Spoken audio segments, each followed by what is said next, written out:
enbref.tn. C'est une bataille, comme toujours, mais on pourrait dire avec ironie que les malheurs de la France font le succès de Mediapart. Mediapart a 9 ans et c'est aujourd'hui un journal qui a plus de 140 000 abonnés individuels payants et qui est très rentable et très profitable. Donc quand on défend la valeur du journalisme, son originalité, sa plus-value, le public est au rendez-vous. Un regard inquiet, alarmé et engagé, parce que nous, à Mediapart, nous avons dit depuis longtemps que cet accident électoral était possible.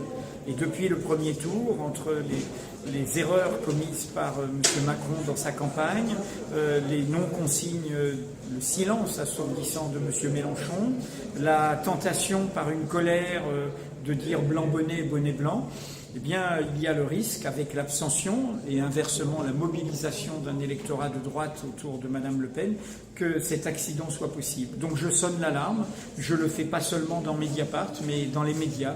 Et je dis à tout le monde que nous vivons une crise de notre démocratie, qu'il faut éviter le pire, qu'il faut barrer l'extrême droite, car il s'agit de défendre la démocratie où il y a de la liberté de la presse, où il y a du conflit, de la contradiction, le respect des minorités, le refus des discriminations, et qu'il faut d'abord sauver cela, et que voter Macron, car ça veut dire voter Macron pour barrer Madame Le Pen, ce n'est pas approuver le programme de M. Macron, c'est défendre cet espace démocratique dans lequel nous pourrons nous opposer aussi aux politiques contestables que ferait M. Macron.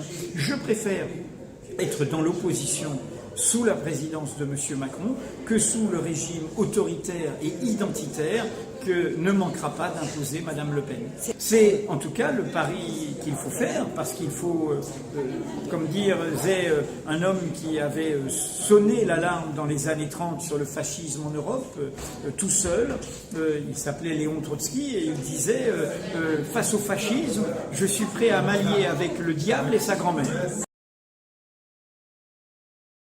C'est-à-dire que c'est là où vous voyez la relation avec la presse, la relation avec le droit d'interpellation. Les journalistes, ils sont pluralistes, ils posent des questions qui fâchent, ils dérangent, ils bousculent, mais c'est au nom du droit de savoir des citoyens.